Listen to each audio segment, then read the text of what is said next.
The early portion of season number 3 continues for our St. Louis Dragons. Today we'll go through weeks 4 and 5 here at home against the Philadelphia Eagles and then the Houston Texans on Monday Night Football. It's been a very interesting start to the year for the Dragons, who currently have a record of 2-1 and have shown real signs of improvement in comparison to our first 2 seasons. Each of our first 3 games have been really close, coming down to the wire. These last 2 in specific. We've got a prospect profile today. We'll be going over the quarterbacks and running backs in this year's draft, and we'll be doing that a little bit later. So last episode, we played 2 games, one of which was all about offense, in which we lost to the Jaguars by 7 with some great QB play from both Trevor Lawrence and Puma Whitlock. And then week 3 against the Saints, I was really excited about the Puma Whitlock Callaghan October QB matchup because both of these guys have been regarded as super talented prospects throughout this series. And obviously they're college rivals. October went to Michigan, Puma went to Ohio State. I thought it was going to be a really fun game, but the 2 of them threw a combined 2 passes. October tore his labrum the week prior, and Puma Whitlock got hurt early in this game, which led to Chance Matamolo playing. It ended up being a very busy game for the punters, and it went into overtime. On the first play of OT, Tornado Davis took a 75-yard touchdown to the house to give us a 21-15 win. So that brings us here into week 4 at home against the 3-0 Philadelphia Eagles, who are obviously a very good team, one of the 7 teams across the league who are currently undefeated, and we are hoping to potentially change that here in week number 4, bringing them down to 3-1 while bringing us up to 3-1. We've got a QB1 check-in here with our press conference, and it's kind of fitting timing with the prospect profile that we'll be doing later today on the quarterback position. But obviously, it's no secret that we've got a special guy under center with Puma Whitlock, and when he was hurt last week, the offense was 10 times worse. There was no rhythm, there was no chemistry. And you can't entirely blame Chance Matamolo. He was put in an unfortunate position, but he did struggle.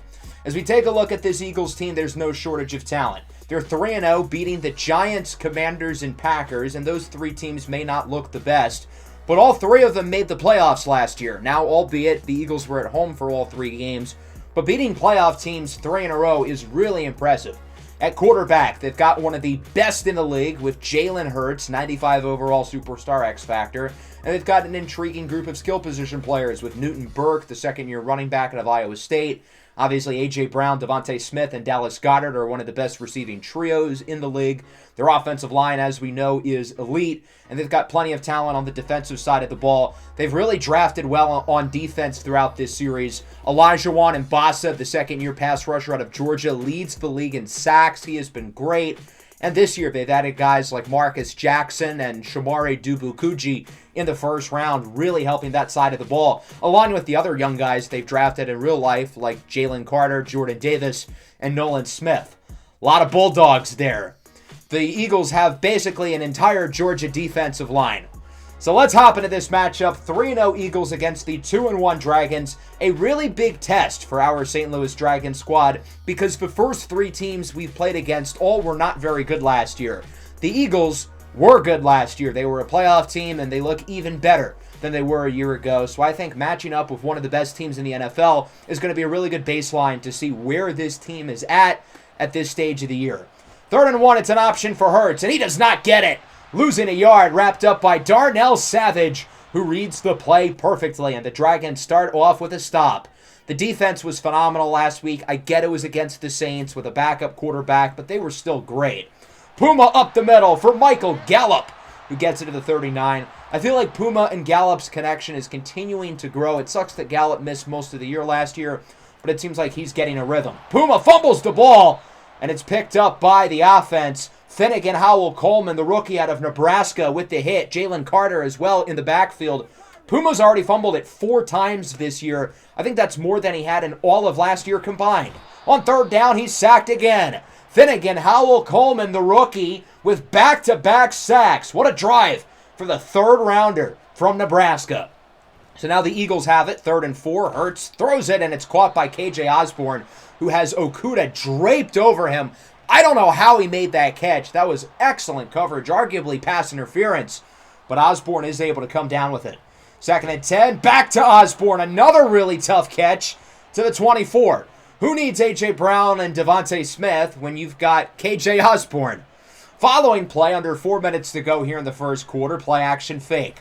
Hurts looking. He's got Osborne. That's a touchdown. What a drive for K.J. Osborne. 3 consecutive receptions. All 3 of them, the Dragons had great coverage, but Hurts is putting the ball on the money, and Osborne's making some really impressive catches as it's now 7-0. On third down, Puma's intercepted, his first of the year.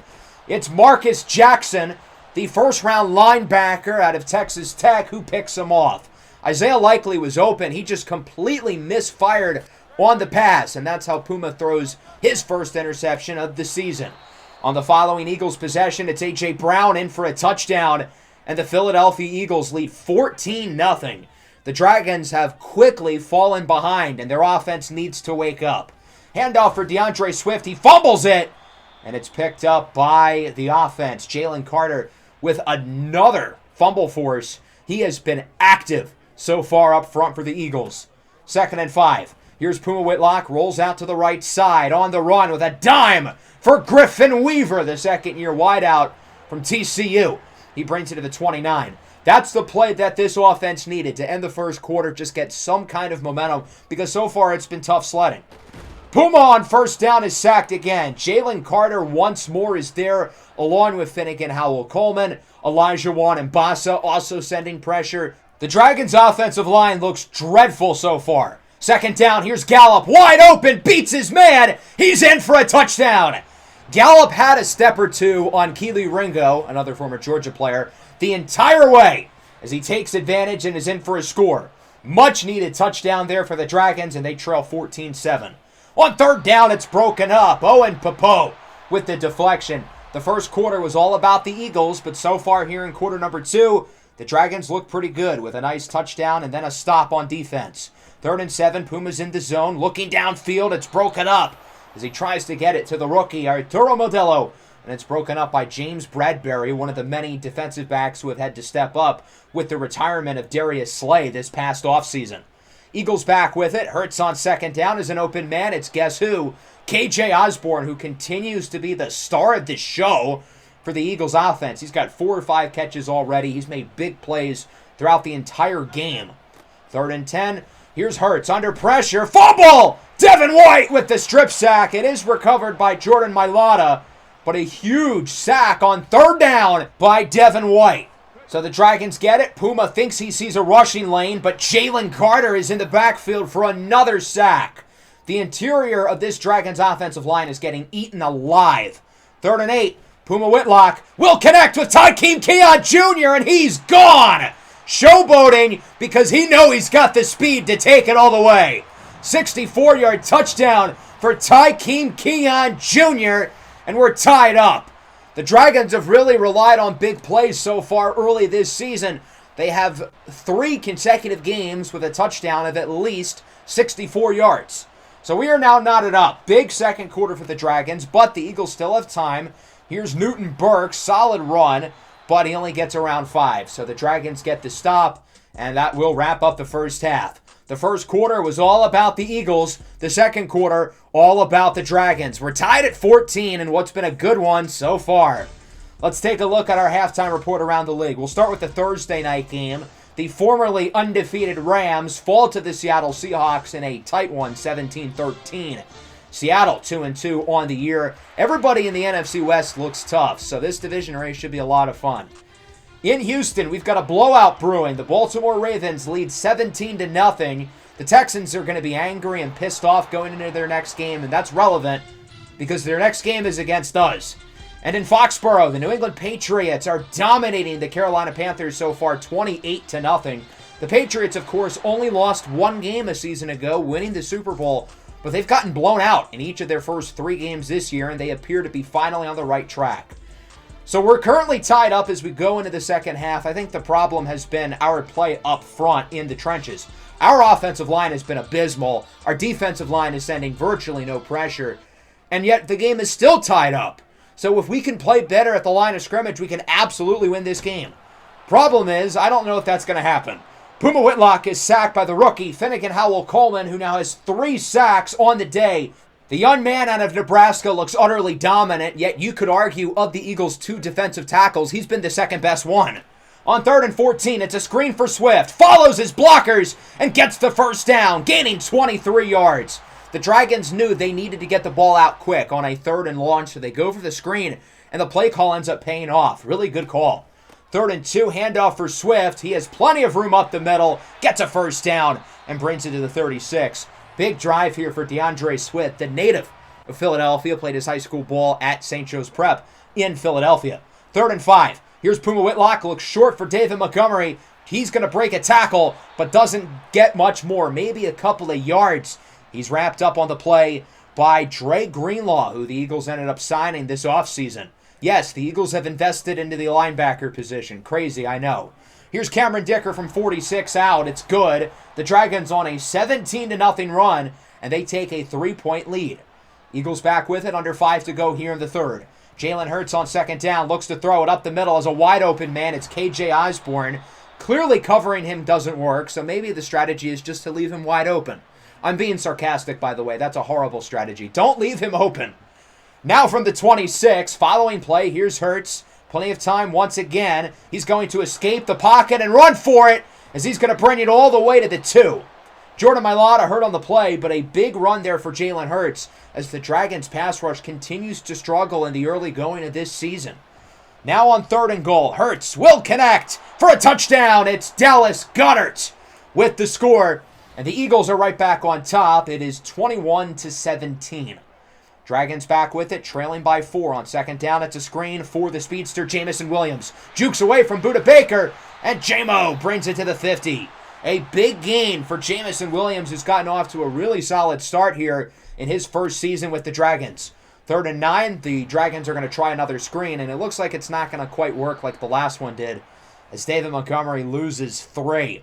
Big stop on the play by Dre Greenlaw. That'll force a punt and bring us into the 4th quarter as the Eagles lead by 4. Hurts calls an audible here on 1st down. He's joined by the young running back Newton Burke in the backfield, and he's in the zone. That's kind of scary, but he is sacked by Devin White, who has both of the Dragons' sacks today. Devin White's been a factor entering the backfield, but the rest of the pass rush has got to step up. Simeon Bonnet still no sacks this year. 2nd and 17. Goddard is open for the first down. Bad rep and coverage by the rookie Cam Lucifer II, who I think has been pretty good so far for the Dragons, but not on that play.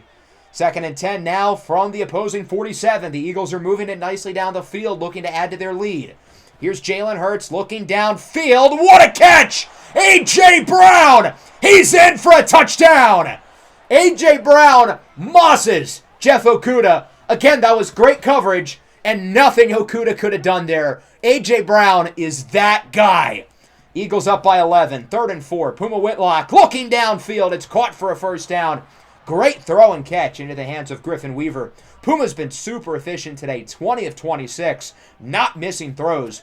Weaver, the leading receiver, with 69 yards. Nice. Puma sacked on 1st down. Another one, this time by Josh Sweat, coming in off the edge. The only offensive lineman who's been good today is the rookie Royal Osuchua at left tackle.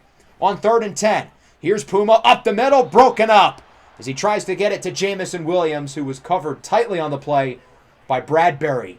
It's a 4th down, and the Dragons decide to punt it. They feel like it's a little too early to go for it, and so the Eagles get the ball back. 3rd and 1, massive play here. Hurts looks to throw it, and he's got his man open. It's Brown, who burns Eric Stokes. Brown breaks a tackle and is wrapped up at the 26. What a play by A.J. Brown, who has been unreal here in the second half as Hurts is back in the zone and the Eagles look to ice the game. Play action. Hurts looks short. It's Dallas Goedert, breaks the tackle from Whitehead and is pushed out of bounds at the 8. Jalen Hurts continues to be unstoppable. He's got 4 passing touchdowns in this game. He has looked electric for Philadelphia. 3rd and goal. Hurts' pass is broken up. It's Jeff Okudah who got a hand on it, and so the Eagles are going to have to kick, and this will remain a 2-score game. Not a bad drive, though, for the Eagles. They choose some time off. They get some big plays, and they're able to add some more points as the field goal is good, and it's now 31-17. Does remain a 2-score game, though. We'll see if the Dragons can pull off a miraculous comeback. 3rd and 10. Puma on the run, looking to throw it. He's going to take it himself instead, and he gets around 7 Pushed out of bounds by W4&5, the second-year pass rusher out of Georgia, who's been pretty quiet today. 4th and 3, the offense obviously staying on the field. Puma looks to throw it. He'll look short for Swift, who makes the catch and gets more. Nobody was open, so he was kind of hoping that the defender would bite on the ball on that play. And that proves to be correct, as the Dragons are lucky to get the first down. 3rd and long, here is Puma Whitlock. He's going to look downfield. It's caught by Jameson Williams, who is the defender draped over him, but he still gets the first down. And he's out of bounds, which stops the clock. 1:36 to go from the 26. Puma has time, looking for the end zone. He's got Likely! Touchdown, St. Louis Dragons. Isaiah Likely will likely make it a one-score game.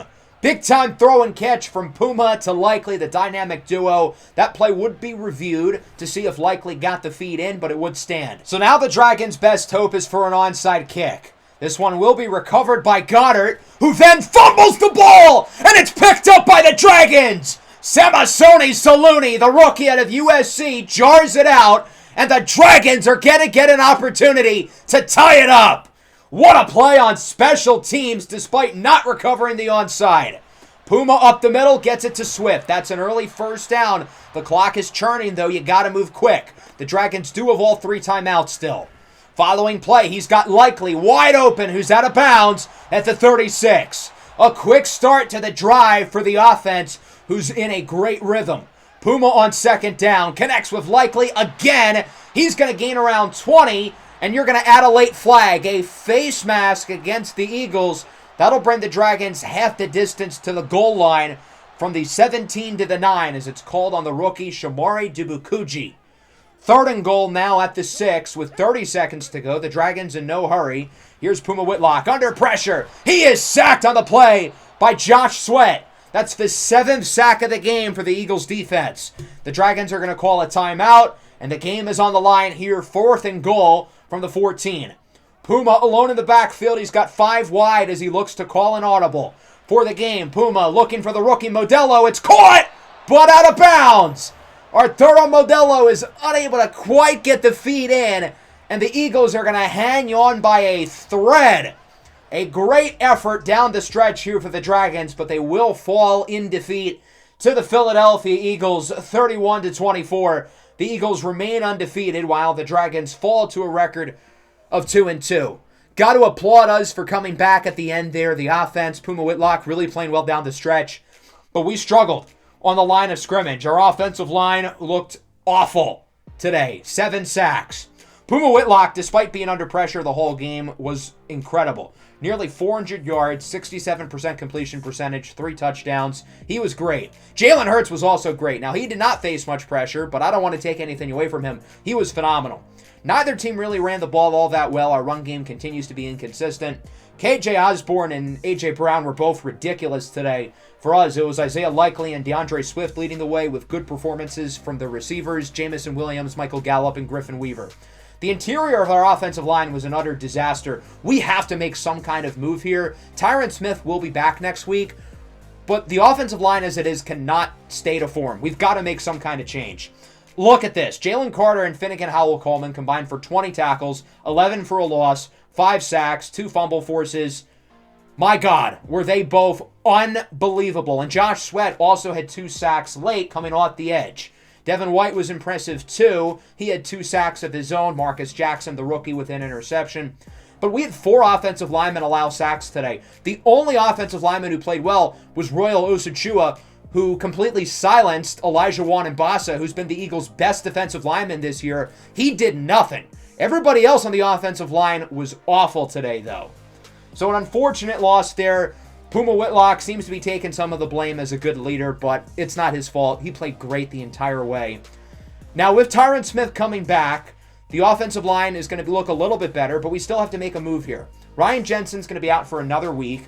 So I think what we're going to do is we're going to move Royal Osachua out to guard. He will start at left guard. Kenyon Green will move to the right side, and Ed Ingram will move to the bench.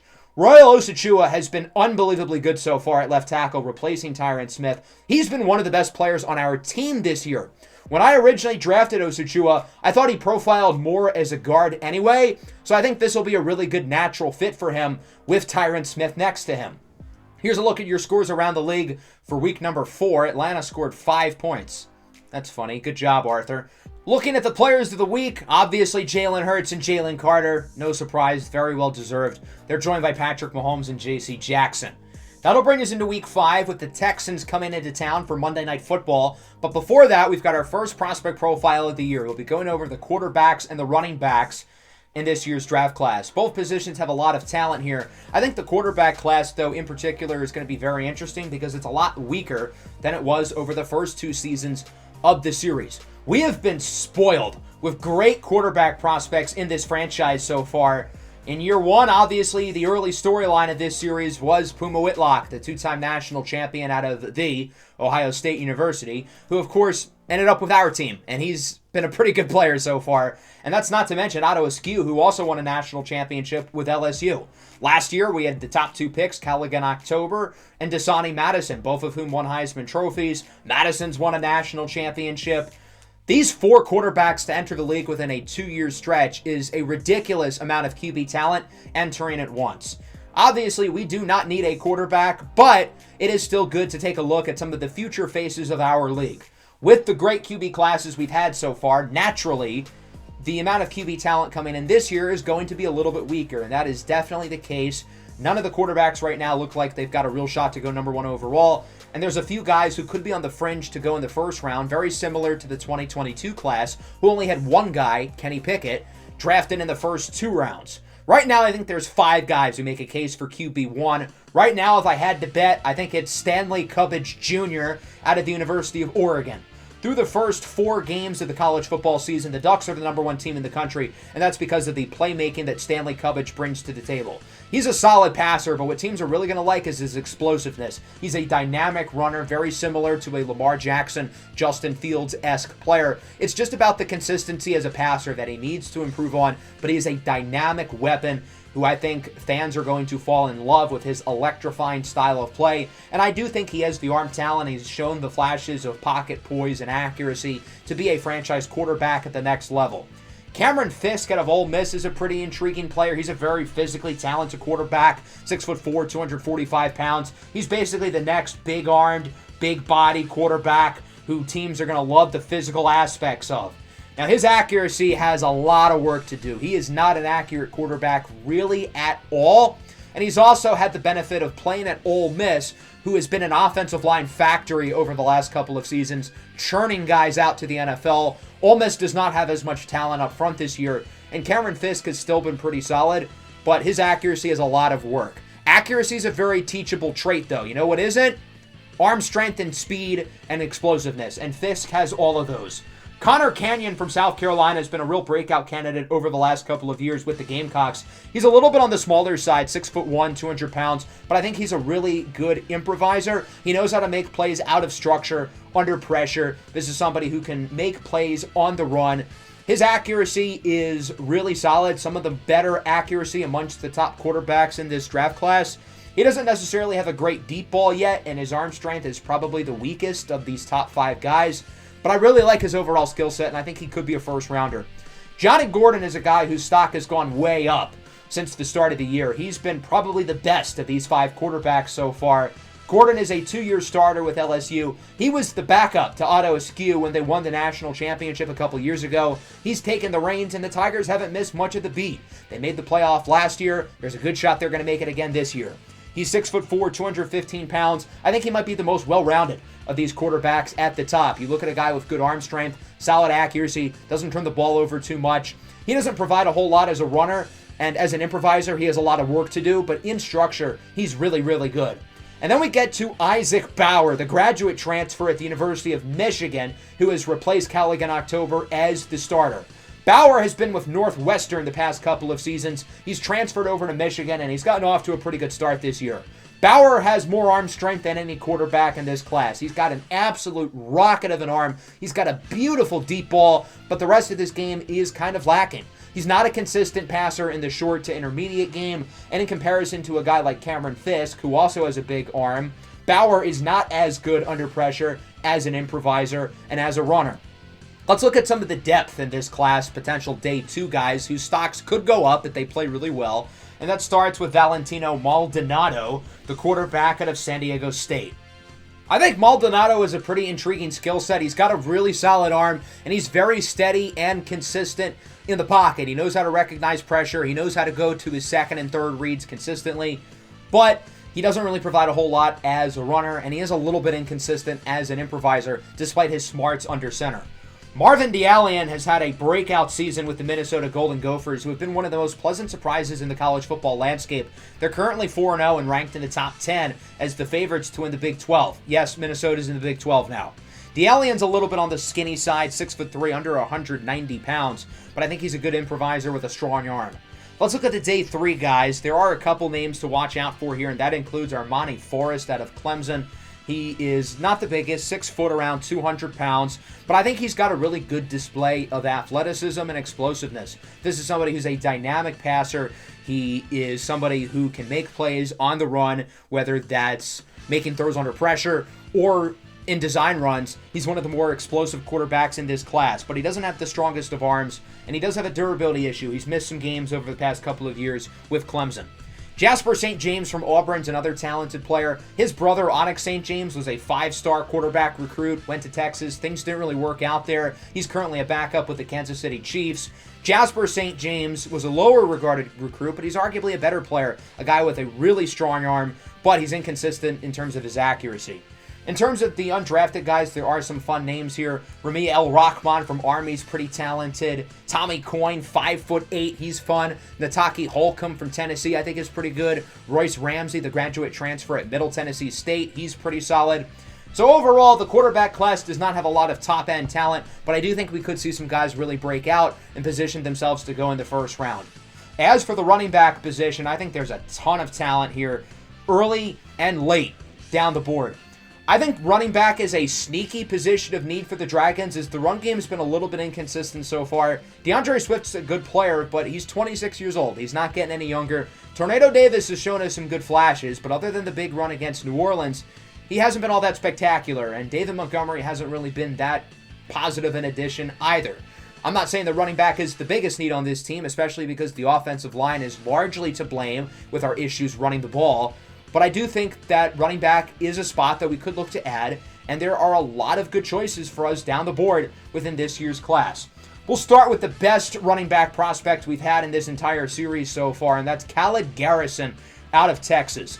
This guy gives you everything you look for at the running back position, checks off all the boxes. 6'3", 230 pounds. He's big, he's physical, he's tough, he's explosive. He can be an early down runner, he can be a goal line runner. What I like most about him is his ability in the passing game. He's the best receiving back in this year's draft. Some scouts say he's Nick Chubb on first and second down, and he's Austin Eckler on third down. Very high praise for Khaled Garrison, who I think could be a top 15 pick and could really transform an offense with his ability on all 3 downs as a runner and as a receiver. There are a couple of other running backs who could possibly sneak into the first round. We'll start with DeClain Williamson from Oregon, another dynamic, explosive playmaker. He's 6'1", around 220 pounds, another physical, tough runner. Oregon's a run-first team, and yes, they've got a great quarterback who is a dynamic runner himself. But DeClain Williamson's a super important part of this offense. He's so talented. And then Nigel Palarco out of Minnesota is really good as well. 6'2", 230 pounds, more of your traditional early down, tough, physical runner. I think his quickness and his athleticism at his size is what makes him really impressive. We talked about Minnesota earlier and how much of a pleasant surprise they have been this year, number 8 in the country, and that's because Nigel Palarco has really taken a step up as one of the best running backs in the country. There are a number of day 2 backs in this class who I do like. Chase Jackson from Utah, J.J. Booker out of UCF, both talented players. I want to look at Jace Fears, though. He's 6'1", around 250 pounds. There's a lot of power archetyped backs at the top of this class, and Jace Fears is definitely one of them. He might be the biggest, he might be the most physical, but for his size, he can run outside of the tackles. I think he's got the quickness to do that, and he generally breaks the first tackle on just about every run. In terms of possible late day 2 guys, there are some players I like here. Oscar Udega out of Duke, he's a super freak. Jaden Smith from Florida is talented. I want to look at Elias Wilson, though, out of Syracuse. He's 5'8", 180 pounds. More of your scat back, not somebody who's going to get 25 touches a game, but somebody who is a dynamic weapon with the ball in their hands. As long as you're able to craft creative ways to give it to him, he's going to make plays for you, and I think he could be a really intriguing player. On day 3, there's plenty of depth here at running back. A lot of good players. Franklin Headliner from North Texas. Cason Thomas from LSU. Both guys who I think are going to be really good pros. A name who I am really intrigued by is Chase Gentry out of the University of Connecticut. So UConn has been probably the best Group 5 team in college football over the last 2 to 3 years, and it's been because of their run game. Chase Gentry has been the most important player on this roster 3 years in a row. He became a starter as a true freshman and was a superstar instantly. Now as a junior, he's continuing to be really good. Why is he projected to go in the 5th round, though? And I don't have a good reason for you. I think teams are completely overlooking him. He's such a valuable piece of that UConn offense, and I think he should go a lot early. I think he should be in that conversation as a 2nd or 3rd round pick, and I think he could really be a gem when it's all said and done. Another day 3 guy who I really like is Jet Adams out of Clemson. We already talked about Jace Fears, the other Clemson running back who's more of your power type of runner. Jet Adams lives up to his name because he's more of your traditional 3rd down back, change of pace guy, somebody who can be your home run hitter, and that's exactly what he brings to the table. Some other names to watch out for here include Zeke Mosley out of Florida State. He's super talented. Jojo Wantoon II is pretty good. There's a lot of running back duos in this class. Clemson's got 2 guys. Duke's got 2 guys. Oregon's got 2 guys. Very, very talented group of running backs, and I would not be surprised to see the Dragons potentially look to draft one this upcoming offseason. Let's turn our attention here to Week 5 against the Houston Texans on Monday Night Football, our 2nd primetime game of the year. All 3 primetime games we had this season are on Monday night. We already beat the Seahawks back in Week 1, and then we had the Carolina Panthers in Week 17. This is our team's 4th primetime game all time. We are 2-1 on primetime, but we haven't had one at home yet until now. Our first 3 primetime games have all been on the road, so I'm excited to see the national audience getting a look at football in St. Louis, the fan base, how excited that these fans are that they appear to have a pretty good football team for the first time in a while.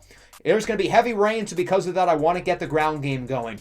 We know we have a very strong passing offense, despite the fact that our offensive line can't block for Puma, but the run game's been a little shaky so far, and I really want to establish the run game early. So the Houston Texans are a good team. I get that they're 1-3, but they won their division last year. They're the only team to have beaten the Patriots last season, and they almost beat them again in the playoffs. The reason why they've struggled so far is A, they've had a really tough schedule, and then B, their offense has been very mediocre. They have not scored more than 17 points in a game yet this season. Now, our defense has been inconsistent. We've had 2 very good defensive performances and 2 very bad defensive performances. Which version of the Dragons' defense will we get today? This Texans roster is a lot of talent, of course, led by 3rd-year quarterback, another former Ohio State Buckeye, Coleridge Bernard Stroud IV. CJ Stroud hasn't necessarily lit the world on fire like he has in real life, but he's still gotten off to a great start, and he won a playoff game for these guys last year. The Texans have a solid run game, and of course, they added Brandon Ayuk in free agency, who we gave an offer to, joining a solid receiving group featuring Dalton Schultz, Tank Dell, Odell Beckham, and rookie tight end Ito Bowden.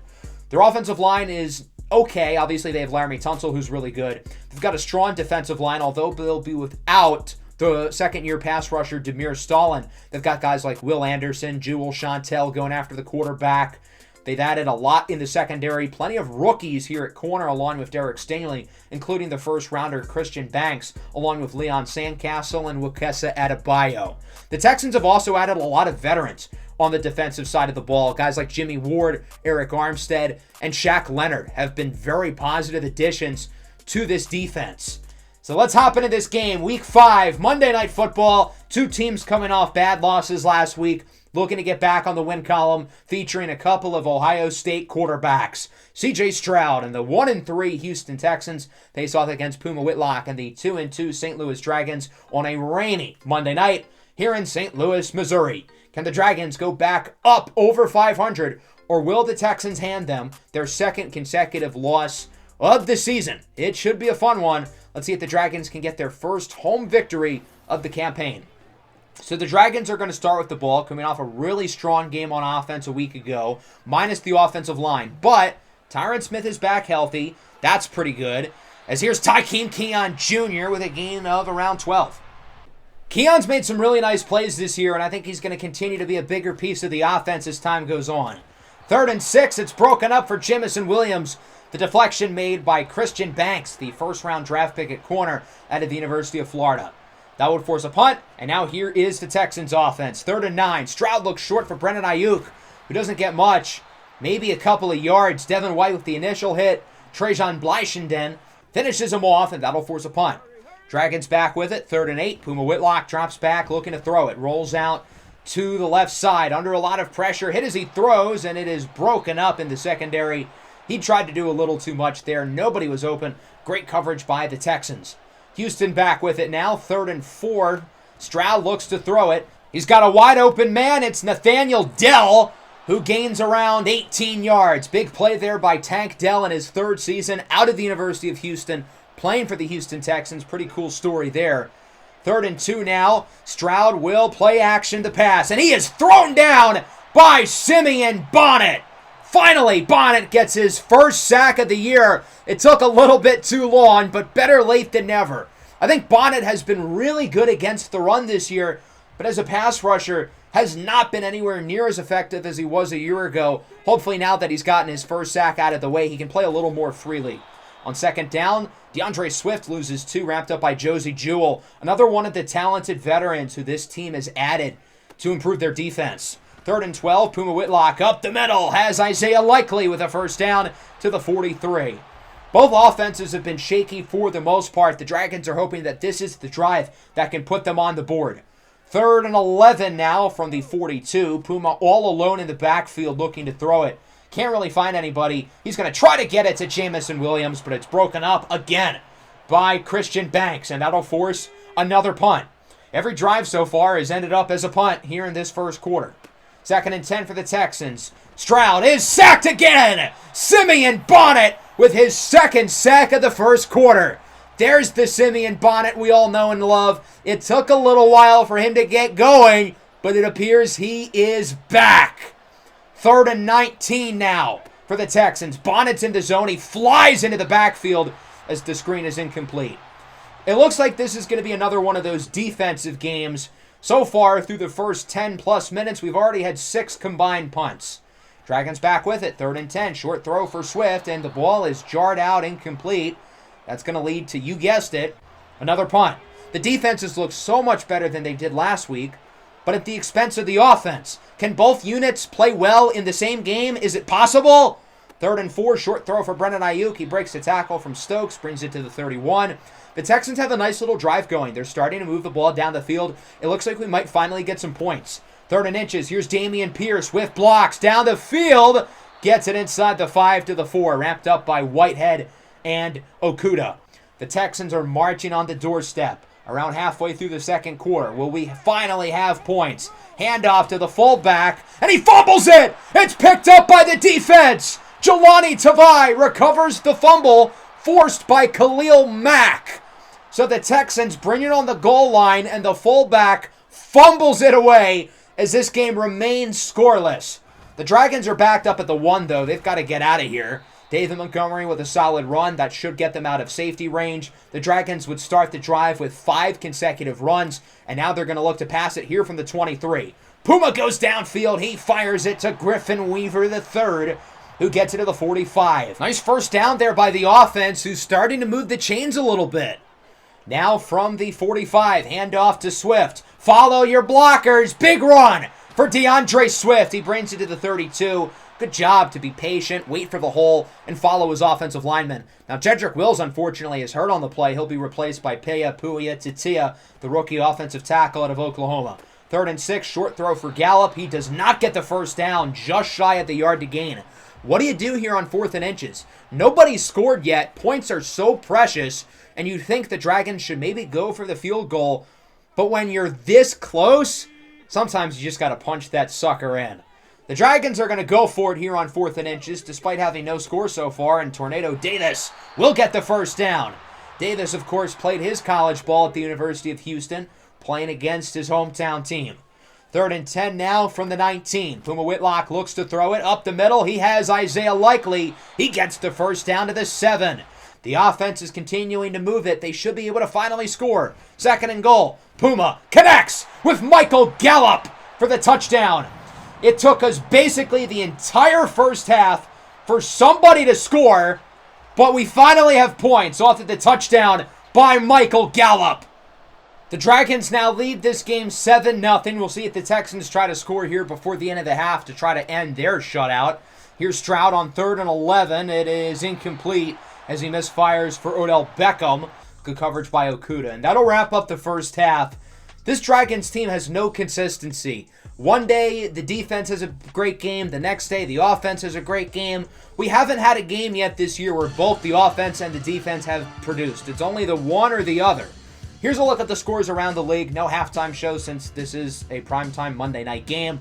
All the other games have already concluded. Got some interesting results here. The Rams, who started the year 3-0, have lost again, so they are now 3-2. The Niners beat Jacksonville. The Jaguars were 4-0 going into that game, but the Niners get the job done. San Francisco looks to be the early favorite here in the NFC West, but the other three teams all appear to be quite solid. The New England Patriots lost. They are now 1-4. The rookie quarterbacks had some success this week, while Cleveland and Dasani Madison lost, and obviously Callaghan October is hurt. The other two first-round rookies, Amari August and Detroit, they finally won their first game of the year. And then Juan Escala-Salazar and the Washington Commanders won as well. As we go into the second half, the offense has to play better and the defense has to keep it up. It's been the complete opposite of last week. Puma Whitlock has not gotten sacked once today, which is the odd part. Not that the offensive line's been all that good, but he hasn't been sacked at least.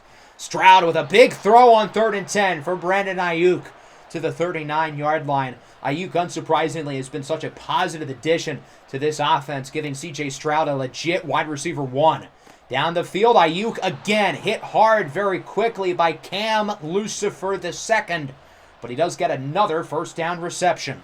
3rd and 7 now for Houston from the 41. Stroud looks to throw it, has time, and his pass is dropped. Odell Beckham had it in his hands, but Okudah jars it out, and the Texans will ultimately elect to punt the ball.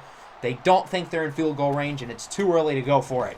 The offense has it back. Swift loses 3. It's Dietrich Wise who brings him down, another solid veteran who this team has added to improve the run defense. 3rd and 11. Puma Whitlock looks short for Jameson Williams. He gets around 5 or 6, not enough for the first down, and this one's going to be a penalty on the offense, an illegal block in the back, which will be declined by the Texans, making it a 4th down. I was hoping the last drive would lead to a big boost of momentum for the Dragons offense, but that has not yet been the case. Both offenses start their second half off with punts. Stroud on 3rd down connects with Odell Beckham, who makes an incredible catch to the 49. Speaking of former LSU Tigers, Orlin Babylon, the defensive tackle, is hurt on the play. 3rd and 3 now. Stroud up the middle for Eckler, and it's dropped. Owen Popo kind of got a hand on it, but Austin Eckler probably still should have made that catch. Dragons back with it from the 15-yard line. Nobody's blocking Shaq Leonard. He gets the first sack of the night for the Texans. That wasn't necessarily a bad play by any of the offensive linemen, just a completely broken play right away. 3rd and 13. Jameson Williams is wide open downfield. J-Mo, woo, jukes the defender. Can he take it all the way? Not quite. He brings it to the 9. A gain of 84 yards from Puma Whitlock to Jameson Williams. And to make matters worse, Will Anderson banged up on the play for the Texans. 3rd and goal now from the 2. DeAndre Swift, he's in for a St. Louis Dragons touchdown. Now, unfortunately, J-Mo's banged up. He bruised his sternum and will be out for the game. It's now 13-0. The kick from Cameron Dicker for the extra point, though, is no good. 16-mile-an-hour winds clearly making an impact as Dicker misses his first kick of the year. Still a nice drive, scoring 6 points, spearheaded by an 84-yard reception by Jameson Williams. 2nd and 7, here's Stroud up the middle, connects with Ayuk, quickly tackled by Lucifer. Now Titus Howard is hurt. I don't know if the rain is adding to these injuries. I feel like last week against the Eagles, there were barely any injuries, and now today, both teams, especially the Dragons, have gotten hammered. 3rd and 8, it's broken up by Cam Lucifer. The Texans will punt it again, and the Dragons get it back on offense. 3rd and 5, Puma Whitlock under pressure, rolls out to the right, tries to get it to Gallup, but it is incomplete. Another stop for the Texans' defense is keeping them in the game. The problem is, through 3 quarters, their offense is a goose egg. on the board.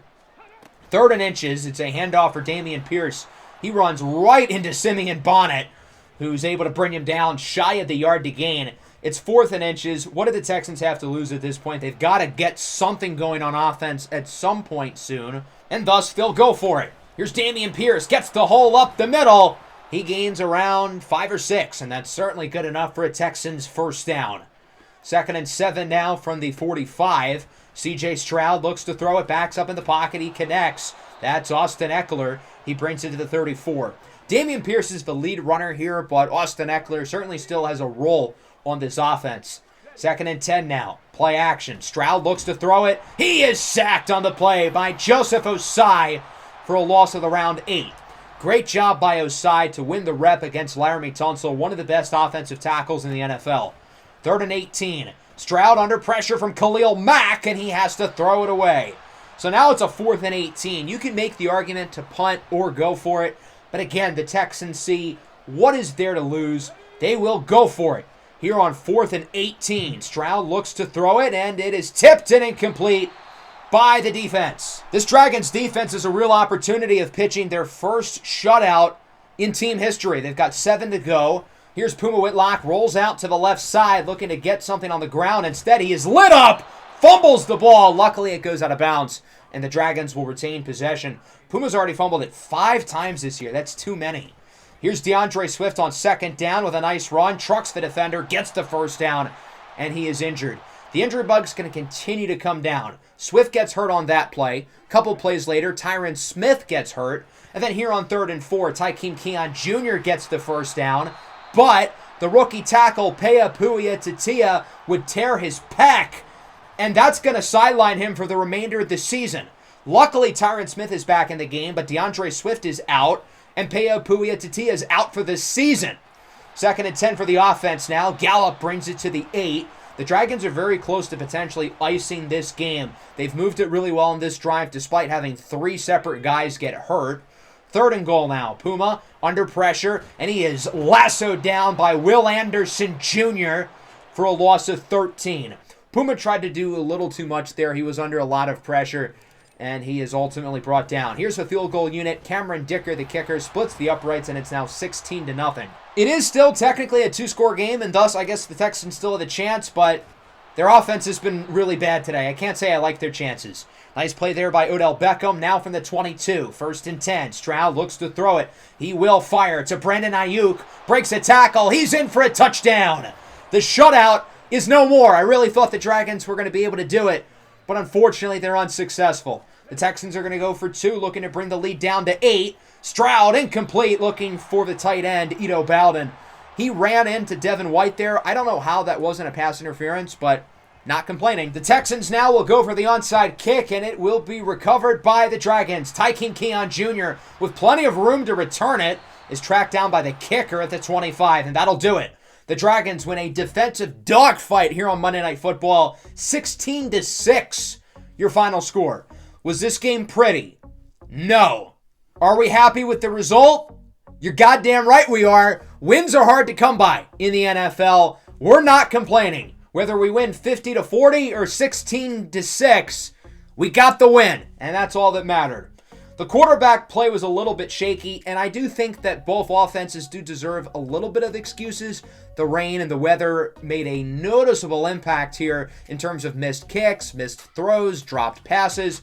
Puma Whitlock still did not have his best stuff, only completing 57% of his passes. Didn't really put the ball in harm's way, though, so that's good. C.J. Stroud was also very mediocre. Stroud is not free of blame, but I also don't think he's at fault for a lot of the issues that this team has. It's very clear their offense is broken from the top down. The play calling was bad, the offensive line was subpar, the run game was unexciting, and the receivers were god-awful other than Brandon Ayuk and Ito Bowden. DeAndre Swift had a good game. Of course, he's hurt, so we're going to be without him for a little bit. The drops were a noticeable issue for both teams. I feel like the Texans receivers were worse than ours, though. There were a lot of drops that were because of big hits from our defensive backs. And yes, those are tough passes for the Texans receivers to catch, but you got to bring a couple of them in. Ayuk and Bowden were good. Everybody else, not so much. None of our receivers really stood out, but none of them were really all that bad either. As for the offensive line, still not great. It was better than last week, but that's not exactly a high standard. The Texans still had a lot of tackles for losses. Our offense has too many plays going backwards. That's got to be cleaned up. Simeon Bonnet was great. 2 TFLs, 2 sacks. He is back. And of course, that big fumble on the goal line in the second quarter really helped us out. Also got to shout out the punters. They were both very busy today. Overall, a strong win here. The rain definitely playing an impact. We were kind of able to get the ground game going. DeAndre Swift was pretty good, but we're going to have to figure out how we're going to be able to operate without him for the next few weeks, as he's proven to be one of our most important players on the offensive side of the ball. Right as the team has really started to get healthy, we have 3 new injuries, all of which are on offense. DeAndre Swift and Jedrick Wills dislocated their elbows. Swift will be out for 7 weeks. Wills will be out for 4. And of course, Pea Puya tore his pec. He's done for the year. He'll be put on IR, and that'll give us an extra roster spot. So our offense has got to fill some holes over these next few weeks as we are limping into week 6 on that side of the ball. We already saw the scores from the week, but we'll take another look at them here real quick. Of course, our Dragons are now at 3-2 on the season.